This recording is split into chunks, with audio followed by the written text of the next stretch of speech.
जय निषाद राज भाई सारियाने, जय जय श्री राम।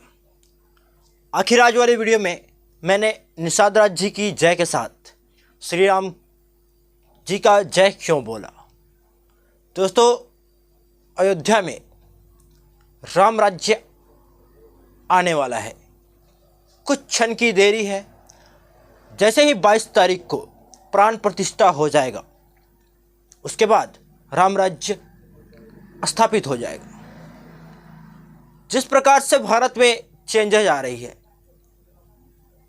और राम राज्य अयोध्या में स्थापित हो रहा है, उसी प्रकार से राम जी से संबंधित उनके इकलौते और सबसे परम मित्र, जो कि एक उन्हीं के राज्य से सटे हुए राज्य के राजा थे, जिनके राजवंश का संबंध उनके राजवंश से प्राचीन काल से था, जिनका वंश और उनका वंश दोनों का एक ही वंश था, जिस वंश का विभाजन कई पीढ़ी पहले हो चुका था।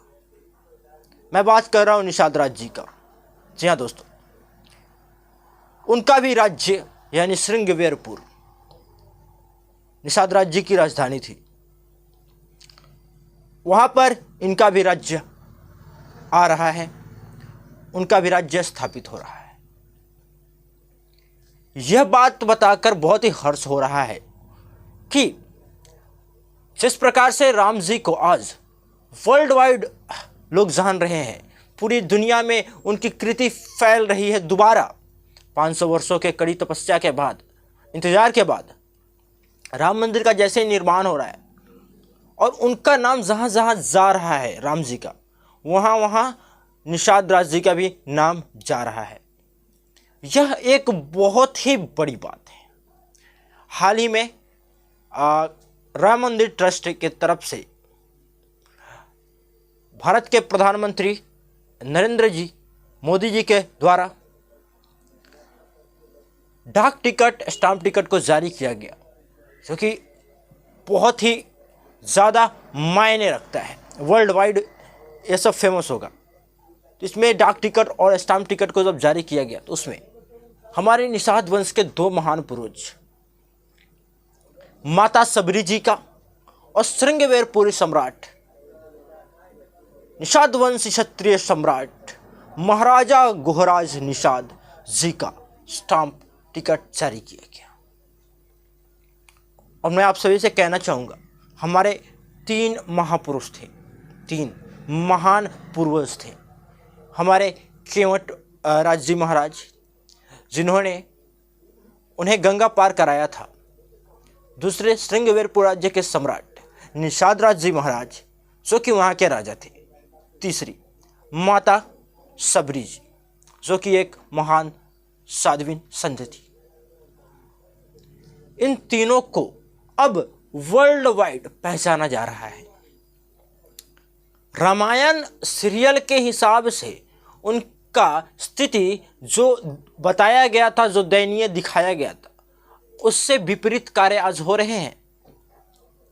श्रृंगवेरपुर राज्य, आज का श्रृंगवेरपुर, जहाँ पर जंगल ही जंगल, जहाँ पर रास्ते तक नहीं थे जाने के लिए लोगों को, वह तीर्थ स्थल घोषित हो रहा है। ये सभी कार्य राम राज्य आने के बाद हो रहा है। और मैं ये कहना चाहता हूँ कि लोगों ने नारा दिया था कि जो राम को लाए हैं हम उनको लाएंगे। मैं कहना चाहूँगा कि हमारे आदरणीय संजय निषाद जी के द्वारा निषाद राज जी का जय बोलना प्रारंभ किया गया और निषाद राज जी को आज एक अलग ही पहचान दिलाया जा रहा है। निषाद वंश को एक अलग पहचान दिलाया जा रहा है। उनका जो सोच हमको दिखता है ना, निषाद वंश को एकजुट करने वाला, वो हाई लेवल का है। तो जो निषाद राज जी को अपने राज्य में लाए, फिर से निषाद समाज के लोग उनको लाएं। और हाँ, सनातन और हिंदू राष्ट्र जब बनेगा, तो आपको मैं एक बात बताना चाहूँगा।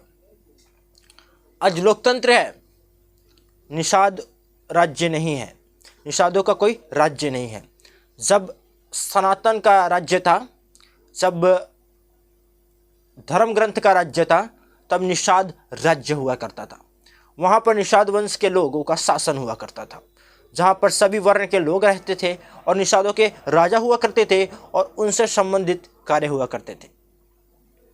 आज आपको कहीं भी निषाद राज्य नहीं दिखेगा। पंजाबियों के लिए पंजाब प्रांत बन गया। ऐसे ही बहुत सारी भाषी लोगों के लिए अलग अलग राज्य बन गए। बंगालियों के लिए बंगाल बन गया। पर निषाद एक भाषा था, निषाद एक संस्कृति थी, निषाद एक प्रजाति थी, निषाद एक वंश था, निषाद एक वर्ण था, निषाद एक सभ्यता थी। उसके लिए कुछ नहीं बना। बट हाँ, अभी जो डेवलपमेंट हो रही है वह डेवलपमेंट बहुत ही ज़्यादा महत्वपूर्ण था। इन 70 सालों में 75 सालों में कांग्रेस की सरकार रही, कुछ गठबंधन की सरकारें रही, 1 रुपया निषाद समाज के ऊपर और निषाद वंश के इतिहास के ऊपर किसी ने खर्चा नहीं किया। निषाद राज्य का श्रृंगेरपुर राज्य जंगल बना रहा और आज वहां पर मंगल हो रहा है। आज लोग उनको भी पहचान रहे हैं। इससे आप मुंह नहीं चुरा सकते हैं कि भाजपा ने निषाद राज्य को भी अब पहचान दिलाया। हाँ, एक और बात मैं बताना चाहूँगा। लोग कहेंगे ये पॉलिटिक्स के लिए हो रहा है, वोट के लिए हो रहा है, तो हाँ, होना चाहिए। जो सेवा करते हैं उन्हीं को फल भी मिलता है। अब राम कार्य जो कर रहा है यानी भाजपा सरकार, तो फल भी उन्हीं को मिलेगा। निषाद राज्य के लिए वो कार्य कर रहे हैं, निषाद राज्य के जो सेवा कर रहे हैं नरेंद्र मोदी, तो उसका भी फल उन्हीं को मिलेगा। 70-75 साल तो टाइम दिया गया था कांग्रेस को, उन्होंने तो नहीं किया ये, तो फिर उनको कैसे फल मिलेगा। राजनीतिक भी ज़रूरी होती है, राजनीति भी ज़रूरी होती है। अगर राजनीति के लिए भी अगर हो जा रहा है विकास, हमारे समाज के वंश का, हमारे इतिहासों का जागरूकता फैल जा रही है, तो ऐसी राजनीति होती रहनी चाहिए। ऐसी राजनीति फलती फूलती रहनी चाहिए। भाई हमें क्या चाहिए? हमें सम्मान, इज्जत जो हमारे धर्म ग्रंथों में था वह फिर से वापस आ रहा है, तो बिल्कुल उसको एक्सेप्ट करना है और वो जो दे रहे हैं उनको आगे ले जाने का प्रयास करना है, उनको सपोर्ट करना है। 70-75 सालों में मांगने पर भी नहीं मिलता था और आज सामने से सरकारें दे रही हैं।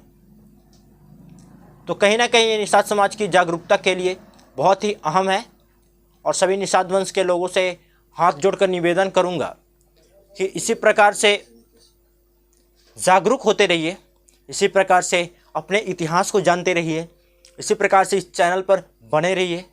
और हाँ, किसी भी प्रकार का अपने अंदर द्वेष सनातन धर्म के लिए मत रखिए। बहुत लोग बौद्ध धर्म का वाहवाही करते हैं, अपने निषाद समाज के ही लोग, जिनका मैंने वीडियो भी देखा था और उनकी बातें भी सुनी थी। तो मैं कुछ दिन बाद बौद्ध धर्म में निषादों के लिए क्या लिखा गया है वह बताने वाला हूँ, तो उनका भी आँख खुल जाएगा। कुछ लोग भटक रहे हैं, बट अभी के समय में मैं बताना चाहूँगा आपको बस इतना ही कि आप सभी जितने भी सनातनी निषाद वंश के क्षत्रिय समाज के लोग हैं, वे ऐसे ही जागरूक होते रहिए, अपने इतिहास पर गर्व करते रहिए और अपने पूर्वजों के लिए जो भी कार्य कर रहे हैं उनको फुल सपोर्ट कीजिए। और इस चैनल को ज़्यादा से ज़्यादा शेयर कीजिए कि सभी लोग चैनल के साथ जुड़ सके, जानकारी ले सके और अपने इतिहास पर गर्व कर सके। धन्यवाद। जय निषाद राज।